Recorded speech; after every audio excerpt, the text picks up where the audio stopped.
அனைவருக்கும் வணக்கம். இந்த வீடியோ வந்து நமக்கு யூஜிடிஆர்பி, பிஜிடிஆர்பி, டிஎன் செட்டு போன்ற தேர்வுக்கு தயாராகக்கூடிய நபர்களுக்காக இந்த வீடியோ. இது நடந்து முடிந்த யூஜிடிஆர்பி கெமிஸ்ட்ரி யூனிட் 1 கேட்கப்பட்ட முந்தைய ஆண்டு வினாக்களை வந்து நம்ம டிஸ்கஸ் பண்ண போகிறோம். ஸோ இந்த பகுதியில் யூனிட் 1 கொடுத்துருக்கக்கூடிய பாடத்திட்டங்கள் இருக்குது பாருங்கள். நமக்கு ஒன்று வந்து அட்டாமிக் ஸ்ட்ரக்சர், நம்பர் 2 வந்து பீரியாடிக் ப்ராப்பர்ட்டிஸ், நம்பர் 3 வந்து குவாண்டம் மெக்கானிக்ஸ். இந்த பகுதியிலிருந்து மட்டும் நடந்து முடிந்த அந்த யூஜிடிஆர்பியில் 9 வினாக்கள் வந்து கேட்கப்பட்டிருக்கு. ஸோ அந்த 9 வினாக்களும் அவற்றுக்கான விளக்கங்களும் எதிர்வரக்கூடிய மற்ற தேர்வுகளில் வேறு என்ன வினாக்கள் வந்து கேட்கலாம் அப்படின்றதுக்கு உண்டான விளக்கங்களையும் நம்ம டிஸ்கஸ் பண்ணலாம் வாங்க. ஸோ கொஷின் நம்பர் 32, 32வது கேள்வி என்ன கேட்டிருக்காங்க அப்படின்னா, which transition element does not completely fill இந்த எலக்ட்ரான் இன் 4s சப்ஷெல் அப்படின்றது கேள்வி கேட்டிருக்காங்க. எந்த இடைநிலை தொகுதி தனிமம் 4s ஆர்பிட்டால்களில் நிரப்ப முற்படாது அப்படின்னு கொடுத்துருக்காங்க. இது எல்லாமே நமக்கு கோபால்ட்டு, அயன், நிக்கல், காப்பர் எல்லாமே 3D சீரீஸில் இருக்கக்கூடிய எலமெண்ட்டு. இந்த 3D சீரீஸில் இருக்கக்கூடிய எலமெண்ட்டில் யார் இதுக்கான விடை அப்படின்னாக்கல இதுக்கு உண்டான விளக்கத்தை பார்த்துட்டு நமக்கு விடைக்கு வந்துடலாம் பாருங்கள். நமக்கு கோபால்ட்டுக்கு உண்டான அட்டாமிக் நம்பர் 27, அதனுடைய எலக்ட்ரானிக் கான்ஃபிகரேஷன் ஆர்கான் 18 எலக்ட்ரான்ஸ் வந்து போயிடுவாங்க. Remaining 3d7 4s2. So outer most இருக்கக்கூடிய 4sல் வந்து 2 எலக்ட்ரான்ஸ் வந்து ஃபில் ஆகியிருக்காங்க. தென் அயன் அட்டாமிக் நம்பர் 26, அதனுடைய எலக்ட்ரானிக் கான்ஃபிகரேஷன் வந்து ஆர்கான் 3d6 4s2. ஸோ இதுவும் நமக்கு அவுட்டர் மோஸ்டில் 4sல் இருக்கக்கூடிய 2 எலக்ட்ரான்ஸ் வந்து ஃபில் ஆகிருக்கு. Number atomic number 28 nickel, argon வந்து 18 3d8 4s2. இதில் வந்து அவுட்டர் மோஸ்ட் இருக்கக்கூடிய 4s ஆர்பிட்டால் 2 எலக்ட்ரான்ஸ் வந்து ஃபில் ஆகிருக்கு. தென் அட்டாமிக் நம்பர் 29 காப்பர், இவருடைய எலக்ட்ரானிக் கான்ஃபிகரேஷன் வந்து ஆர்கான் 3d10 4s1. இது வந்து நமக்கு அவுட்டர் மோஸ்ட் இருக்கக்கூடிய இந்த 4s ஆர்பிட்டாலில் ஒன்லி 1 எலக்ட்ரான்ஸ் வந்து ஃபில் ஆகிருக்கு. But we are expected 3d10 பதிலாக 3d9 அப்படின்ட்டும் 4s2 அப்படின்னும் நம்ம எதிர்பார்ப்போம். ஆனால் இந்த மாதிரி எதிர்பார்ப்பு வராமல் அதனுடைய சரியான எலக்ட்ரானிக் கான்ஃபிகரேஷன் வந்து 3d10 4s2 அப்படின்றதா ஃபில் ஆகிருக்கு. அப்படின்றதுனால இதுக்கான சரியான விடை நமக்கு காப்பர் அப்படின்றது சரியான விடை. பாருங்கள், 4sல ஒரே ஒரு எலக்ட்ரான் மட்டும் ஃபில் ஆகிருக்கு. இதே போன்ற கேள்விக்கு இதில் இன்னொரு பர்சன்ஸும் இருக்காங்க. குரோமியமும் நமக்கு கேள்விகள் கேட்பாங்க. குரோமியத்தை பொறுத்த வரைக்கும் இதே கொஷின்ஸ் கேட்டாங்கன்னா, குரோமியம் அட்டாமிக் நம்பர் நமக்கு 24. நம்ம எதிர்பார்க்கக்கூடிய எலக்ட்ரான் அமைப்பு என்ன எதிர்பார்ப்போம்னா 3D.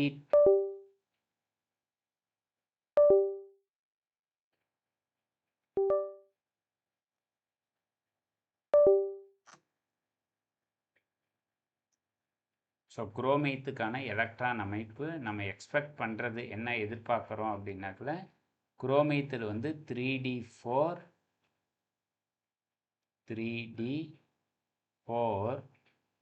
4s2 அப்படின்றத நம்ம எதிர்பார்க்குறோம் ஆர்கான்.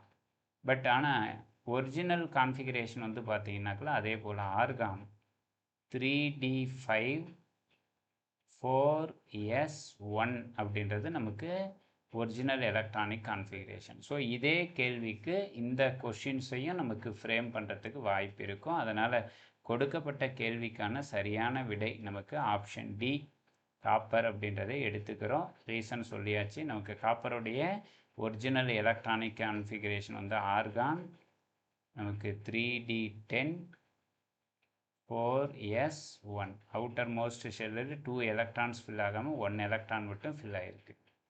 ஸோ அடுத்த கொஷின் நம்பர் 33 பாருங்கள். The minimum energy of photon must possess in order to produce photo electric effect with platinum metal is the threshold energy frequency வந்து கொடுத்துருக்காங்க. Threshold frequency for platinum 1.3 × 10⁻15 second inverse அப்படின்னு கொடுத்துருக்காங்க. Platinum உலோகத்தின் ஒளிமின் விளைவு தோற்றுவிக்க பயன்படும் ஒளித்துகளின் குறைந்தபட்ச ஆற்றல் எனர்ஜி என்ன அப்படின்றது கொஷின்ஸ் வந்து கேட்குறாங்க.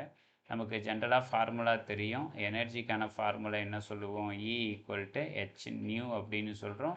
இங்கே நியூவுடைய மதிப்பு கொடுத்துருக்காங்க, ஃப்ரீக்குவன்சியினுடைய மதிப்பு கொடுத்தாச்சு. h அப்படின்றது பிளாங்க் கான்ஸ்டன்ட், பிளாங்க் மாறிலி. இந்த ரெண்டுத்தினுடைய மதிப்பையும் நீங்கள் சப்ஸ்டியூட் பண்ணும் பொழுது உங்களுக்கு உண்டான விடை வந்து கிடைக்கும். வாங்க பாருங்கள். போட்டோ எலக்ட்ரிக் எஃபெக்ட்டுக்கான த்ரெஷோல்டு எனர்ஜிக்கான ஃபார்முலா E = h நியூ அப்படின்னு சொல்கிறோம்.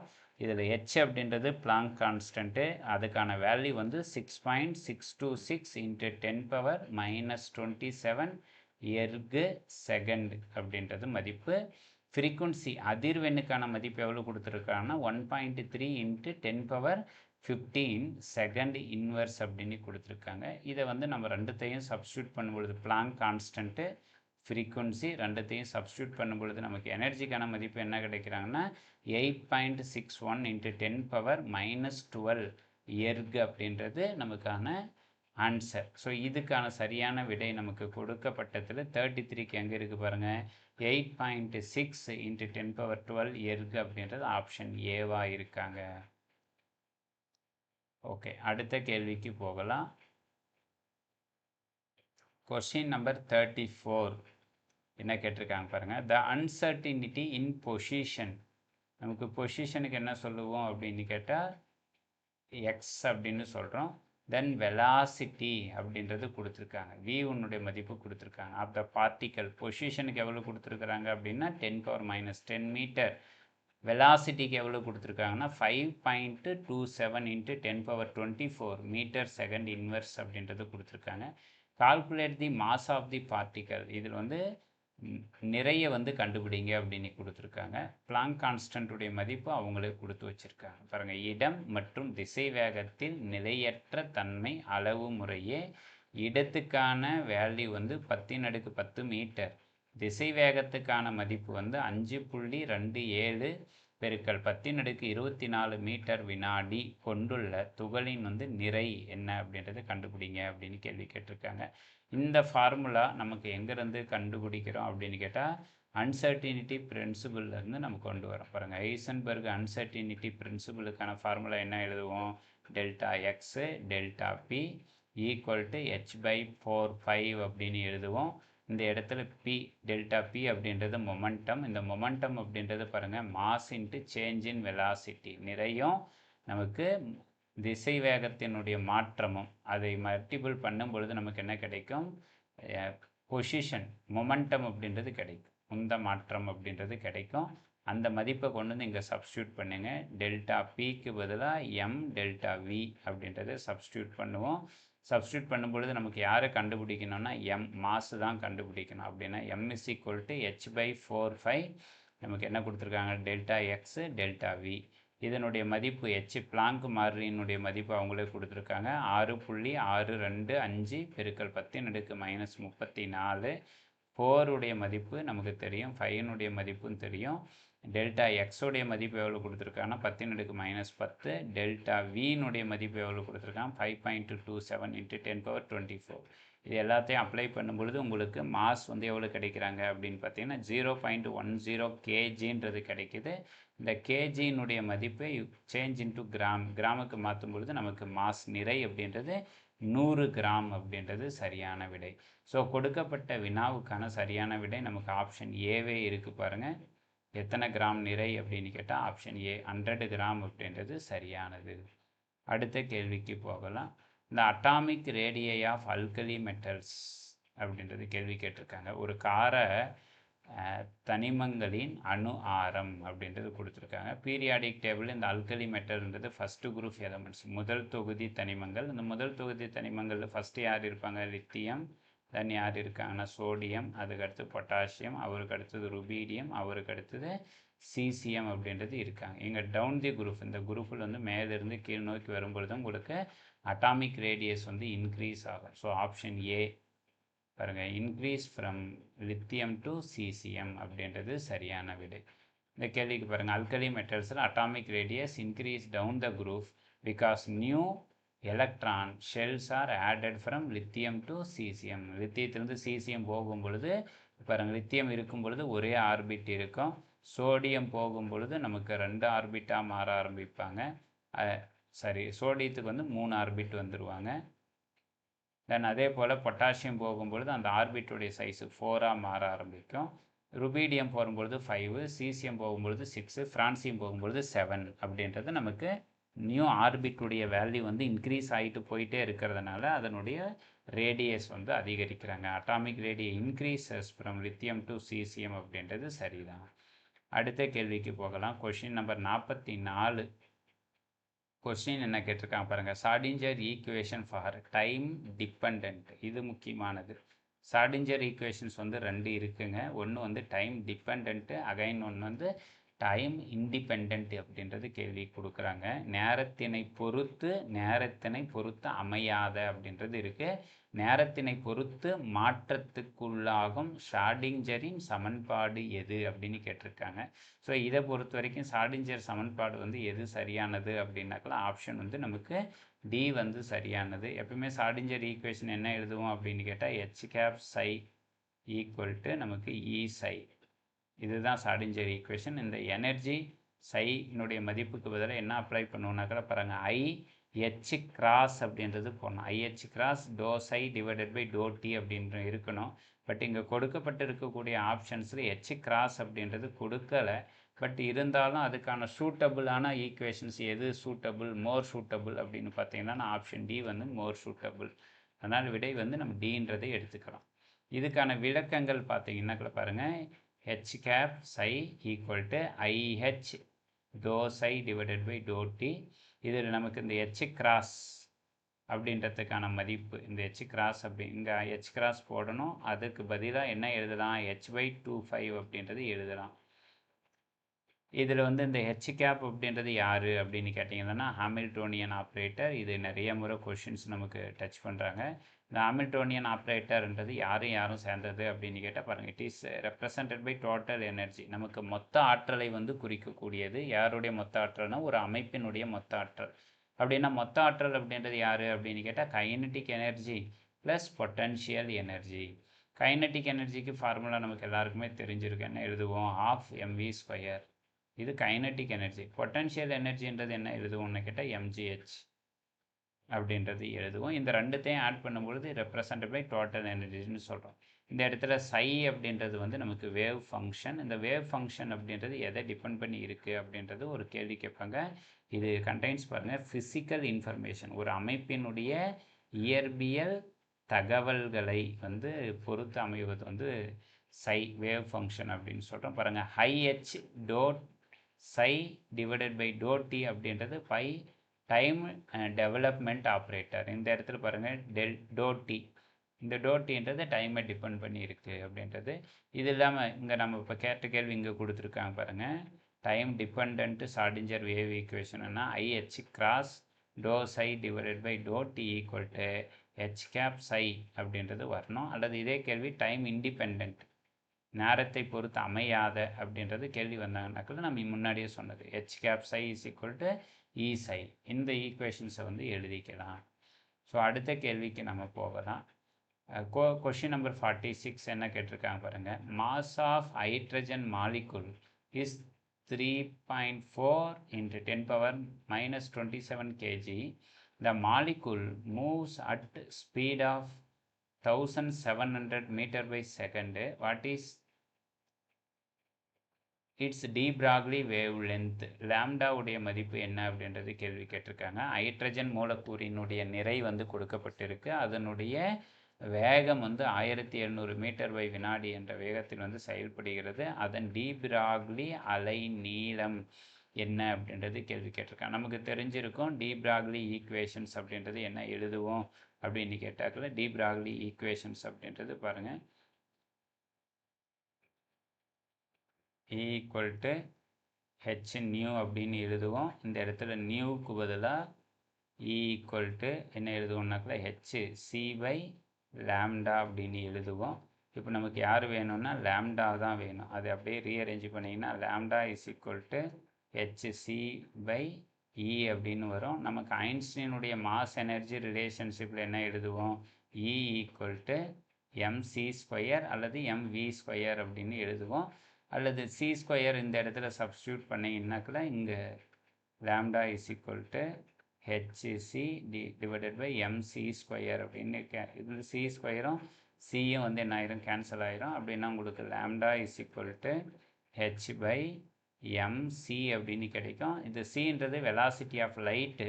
அதுக்கு பதிலாக நம்ம பார்ட்டிக்கலை பற்றி பேசுகிறதுனால h பை mv அப்படின்னு சொல்லியிருக்கோம். இந்த இடத்துல வெலாசிட்டி ஆஃப் பார்ட்டிக்கல் இதுதான் கொடுத்துருக்காங்க பாருங்கள். வெலாசிட்டி அல்லது ஸ்பீட் ஆஃப் த மாலிகுல் அப்படின்னு சொல்கிறோம். ஹெச்ன்றது பிளாங்க் கான்ஸ்டன்ட், அதுக்கான மதிப்புகளும் தெரியும். எம்ன்றது மாஸ் ஆஃப் த மாலிகுல், அதுக்கும் கொடுத்துருக்காங்க. இந்த மதிப்புகளை நீங்கள் வந்து சப்ஸ்டியூட் பண்ணாக்கல வி வில் கெட் லாம்டாவுடைய வேல்யூ. பாருங்கள், lambda is equal to H Planck மாதிரினுடைய மதிப்பு அப்ளை பண்ணியாச்சு, எம் அப்படின்றது அப்ளை பண்ணியாச்சு, தென் வி வெலாசிட்டி அப்படின்றது அப்ளை பண்ணியாச்சு. இது மூணுத்தையும் நீங்கள் பெருக்கும் பொழுது உங்களுக்கு லாம்டாவுடைய மதிப்பு என்ன கிடைக்கிறாங்க அப்படின்னு கேட்டிங்கன்னா பாருங்கள், 1.4146 × 10⁻⁻10 மீட்டர். இந்த 146க்கு பதிலாக அதை நம்ம என்னன்னு எடுத்துக்கலாம் அப்படின்னு கேட்டாக்கல மீட்டர்லேருந்து லாம்டாவுடைய வேல்யூ பார்த்துக்கோங்க. 1 பாயிண்ட், இது 1 பாயிண்ட் அப்படின்றது என்ன பார்த்திக்கிறோம்? 0.1146 × 10⁻⁹9 metre.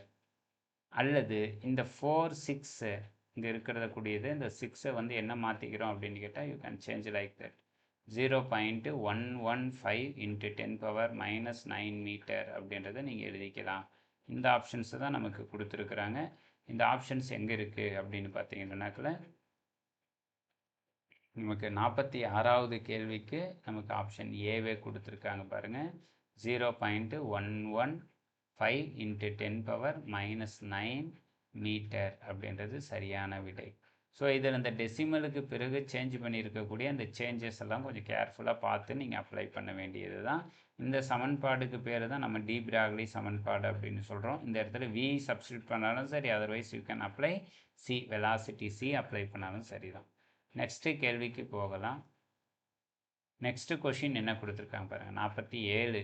The spectral line are split into component when the sources of emitting lines are placed in strong magnetic field. இதில் நம்ம அண்டர்ஸ்டாண்ட் பண்ணிக்க வேண்டியது இந்த வேர்டு மட்டும்தான். மேக்னெட்டிக் ஃபீல்டில் பாருங்கள், ஒரு மூலப்பொருளை வலிமையான காந்த புலத்தில் வைக்கும்போது அதில் இருந்து வெளிப்படும் நிரல்கள் பிரிகை அடைவது டேஸ் எனப்படும், அல்லது பிரிகை அடைவது என்பது அப்படின்னு கொடுத்துருக்குறாங்க. இதுக்கு பேர் வந்து splitting of spectral line due to magnetic field அப்படின்னா it is called Zeeman effect. அது வந்து ஜீமேன் விளைவு அப்படின்னு பேர். இதே கேள்வி இந்த இடத்துல மேக்னெட்டிக் எஃபெக்ட்டுக்கு பதிலாக எலக்ட்ரிக் எஃபெக்ட் அல்லது எலக்ட்ரிக் ஃபீல்டு அப்படின்னு கொடுத்தாங்கன்னா it is called Stark effect அப்படின்னு பேர். ஸோ இதில் வேறு என்ன கேள்விகள் கேட்கலான்னா, இந்த கொடுக்கப்பட்டிருக்கக்கூடிய ஆப்ஷன்ஸ் ரிலேட்டடாக மற்றது எல்லாமே நமக்கு கொஷின்ஸாக கேட்கலாம். நம்பர் 1 பாருங்கள், ஜீமேன் எஃபெக்ட் அப்படின்றது என்ன சொன்னோம்? The splitting of spectral line into several component in the presence of static magnetic field. So magnetic ஃபீல்டுனால இந்த ஸ்பெக்ட்ரல் லைன் வந்து ஸ்ப்ளிட்டிங் ஆச்சுன்னா அந்த விளைவுக்கு வந்து ஜீமேன் எஃபெக்ட்னு பேர். இதே கொஸ்டின்ஸை பாருங்கள், if it were an electric field, நமக்கு மின்புலத்தினால் நிறமாலை வரிகள் வந்து பிரிகை அடைவதற்கு பெயர் வந்து என்ன கொடுக்குறோம்னாக்கா it is called Stark effect. அதுக்கு வந்து ஸ்டார்க் விளைவு அப்படின்னு பேர். So what is mean by Heisenberg uncertainty அப்படின்னா இப்போ தான் பேசணும். ஹைசன்பர்க் அன்சர்டினிட்டி அப்படின்றது என்ன சொன்னோம்? Delta x delta p equal to h by நமக்கு 4π அப்படின்னு சொல்லலாம். இதுவும் அன்சர்டினிட்டி தான். அதர்வைஸ் இதே equations delta x delta p equal to h cross அப்படின்னு போட்டுக்கணும். இந்த ஹெச் கிராஸ் அப்படின்றது போடும்பொழுது நமக்கு 2π அப்படின்றது விடை. இது கேள்வி என்ன கேட்டிருக்காங்க, எக்ஸ் அப்படின்றது நமக்கு என்ன அர்த்தம் அப்படின்னு கேட்டால் பொசிஷன், டெல்டா பி அப்படின்றது சேஞ்ச் இன் மொமெண்டம். இது ரெண்டையும் என்ன பண்ண முடியாது? இம்பாசிபிள், கட்டாயமாக முடியவே முடியாது. எப்படி முடியாது? சைமுல்டேனியஸ்லி டிட்டர்மைன், ஒரே நேரத்தில் அளவிடுவதற்கு முடியவே முடியாது அப்படின்றது தான் Heisenberg uncertainty. So what is mean by Compton effect? Compton எஃபெக்ட்ன்றது பார்த்தீங்கன்னா என்ன சொல்ல வராங்கனாக்குள்ள increase in the wave length, அலைநீளம் வந்து அதிகரிக்கிறது. யாரை பொறுத்து? டிகிரீஸ் இன் எனர்ஜி அப்படின்றாங்க. நம்ம முன்ன தான் ஈக்குவேஷன் பார்த்தோம். E ஈக்குவல் டு என்ன பார்த்தோம்? ஹெச் நியூன்னு பார்த்தோம். அந்த நியூன்றது என்ன பார்த்தோம்? C by lambda. அதனால் ஹெச்சி பை லேம்டா. பாருங்கள், லேம்டான்றது வேவ் லென்த்து உங்களுக்கு இன்க்ரீஸ் ஆகும் பொழுது எனர்ஜி வில் பி டிக்ரீசஸ். ரெண்டுமே இன்வெர்ஷனலி ப்ரொப்போர்ஷனல் அப்படின்றது தான் இதுக்கு கொடுக்கப்பட்டிருக்காங்க. அடுத்து ரூதர்ஃபோர்டுடைய தியரி எதை பற்றி பேசுகிறாங்கனாக்கா அட்டாமிக் தியரியை பற்றி பேசுது. பாருங்கள், நியூக்ளியர் மாடல் ஆஃப் ஆட்டம், அணு பற்றிய நமக்கு நியூக்ளியர் அணுக்கரு மாதிரியை வந்து சொல்கிறவர் வந்து ரூதர்ஃபோர்டு தான். இந்த ரூதர்ஃபோர்டு தியரி வந்து எக்ஸ்பிளனேஷன் கொடுக்குறாங்க. என்ன எக்ஸ்பிளனேஷன் அப்படின்னா, அந்த ஆட்டம் இஸ் ஏ டைனி, அணுன்றது ரொம்ப சின்னது, டென்ஸு அடர்த்தியாக இருக்குது, பாசிட்டிவ்லி நேர் மின்னோட்டம் பெற்று இருக்குது. யார் இது எல்லாமே அப்படின்னு கேட்டால் நியூக்ளியஸ், அணுக்கரு அப்படின்றது எல்லாமே இதுக்குண்டான கேள்விகளாக இருக்கலாம். நெக்ஸ்ட்டு கொஷின்ஸுக்கு போகலாம். கொஷின் நம்பர் 48 என்ன கேள்வி கேட்டிருக்காங்க பாருங்கள். இந்த hydrogen spectrum which series of lines are used to calculate ionisation energy அப்படின்றது கேள்வி கேட்டுறேன். ஹைட்ரஜன் நிறமாலையில் எந்த வரிகள் அயனி ஆகும் ஆற்றலை கணக்கிட பயன்படுத்தப்படுகின்றன அப்படின்றது கேள்வி கேட்டிருக்காங்க. நமக்கு ஹைட்ரஜனை பொறுத்த வரைக்கும் அட்டாமிக் நம்பர் 1ங்க. 1ன்னும் பொழுது நியூக்ளியஸ், இது ஃபஸ்ட் ஆர்பிட். இந்த ஃபஸ்ட் ஆர்பிட்டில் தான் என்ன இருக்குது? அந்த 1 எலக்ட்ரான் இருக்குது. இந்த ஒரு எலக்ட்ரான் வந்து வெளியே போகணும் அப்படின்னா n is equal to 1. n is equal to 1 அப்படின்றது என்ன வரிகள் அப்படின்னு கேட்டால் அதுக்கு பேர் வந்து லைமன் சீரீஸ். இதுவே n is equal to 2 அப்படின்னு கொடுத்தாங்கன்னா அது வந்து பால்மர் சீரீஸ். இதுவே n is equal to 3 அப்படின்னு வந்ததுன்னா அதுக்கு பேர் வந்து நமக்கு பேஷன் சீரீஸ் அப்படின்னு அர்த்தம். ஸோ இங்கே கொடுத்துருக்கக்கூடிய மற்ற வரிகளுக்கெல்லாம் இது தொடர்புடைய வினாக்களாக என்ன கேட்பாங்க பாருங்கள். அயனைசேஷன் எனர்ஜி அப்படின்றது என்ன அப்படின்னாக்கல the minimum amount of energy required to remove an electron completely from the ground state of an isolated gaseous atom to infinity. ஒரு அணுவினுடைய ஆற்றல் மட்டத்தில் இருந்து ஒரு எலக்ட்ரானை வந்து வாயு நிலையில் இருந்து நீக்குவதற்கு தேவைப்படும் குறைந்தபட்ச ஆற்றல், அந்த குறைந்தபட்ச ஆற்றலுக்கு தான் அயனியாக்கும் ஆற்றல். எங்கேருந்து நீக்கிறோம்? அதனுடைய இணைத்திறன் கூட்டில் இருக்கக்கூடிய அடிநிலை ஆற்றல் மட்டம், கிரவுண்ட் ஸ்டேட்டிலிருந்து இன்ஃபினிட்டி முடிவிலா தொலைவுக்கு அந்த எலக்ட்ரானை வந்து நீங்கள் அனுப்புவதற்கு செலுத்தப்படக்கூடிய ஆற்றலுக்கு பேர் வந்து அயனியாக்கும் ஆற்றல் அப்படின்னு பேர். பாருங்கள், இந்த hydrogen spectrum லைமன் series corresponds to electron transition where the electron drops from higher energy level to the down of ground state.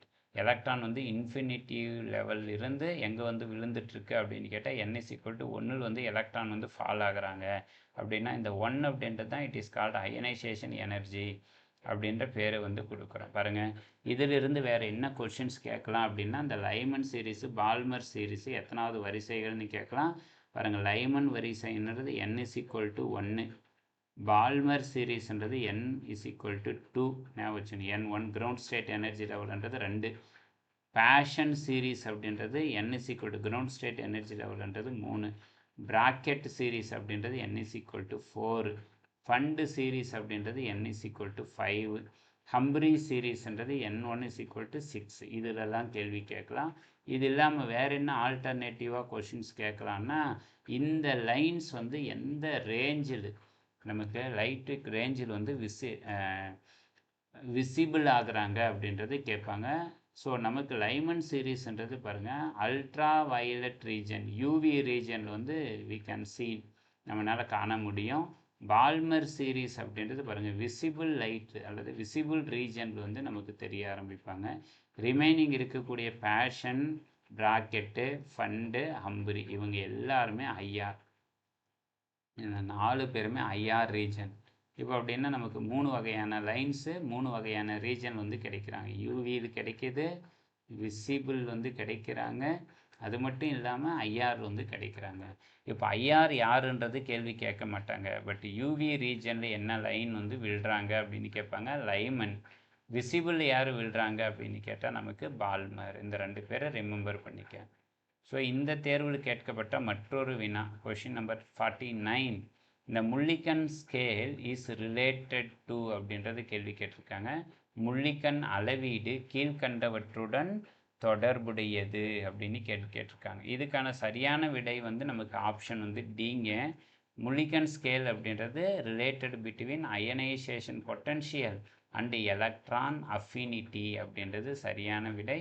இதற்கான விளக்கம் பாருங்கள். ராபர்ட் எஸ் முள்ளிக்கண் அப்படின்றவர் தான் எலக்ட்ரோ நெகட்டிவிட்டி ஸ்கேல் அப்படின்றத நமக்கு வந்து இன்ட்ரடியூஸ் பண்ணுறாரு.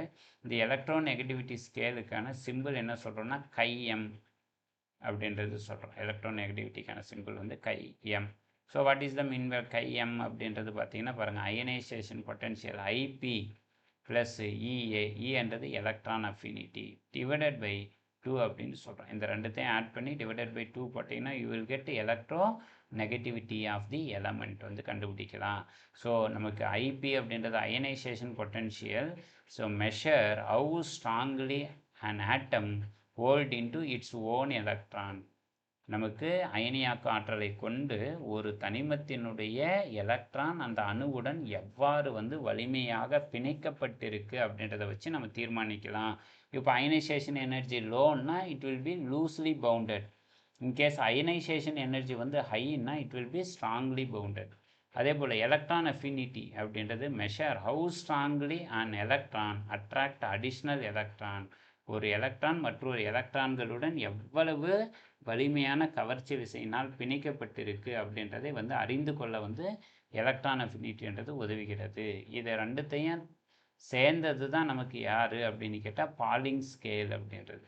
ஸோ இந்த கொஸ்டின் 49க்கு வந்து நமக்கு சரியான விடை வந்து ஆப்ஷன் டி, அயனியாக்கும் தன்மை கூட்டல் எலக்ட்ரான் நாட்டம். இந்த ரெண்டுத்தையும் பொறுத்து தான் முள்ளிக்கண்ணுடைய அளவீடு அப்படின்றது காணப்படுகிறது அப்படின்றது. ஸோ இதோட இந்த பகுதியில் கேட்கப்பட்ட வினாக்கள் அவற்றுக்கான விளக்கங்களை வந்து நம்ம டிஸ்கஸ் பண்ணியிருக்கிறோம். இதனுடைய தகவல்கள் உங்களுக்கு ஹெல்ப்ஃபுல்லாக இருந்ததுன்னா நீங்கள் இதை வந்து பகிருங்க. மீண்டும் அடுத்த வீடியோவில் நம்ம சந்திக்கலாம். தேங்க்யூ.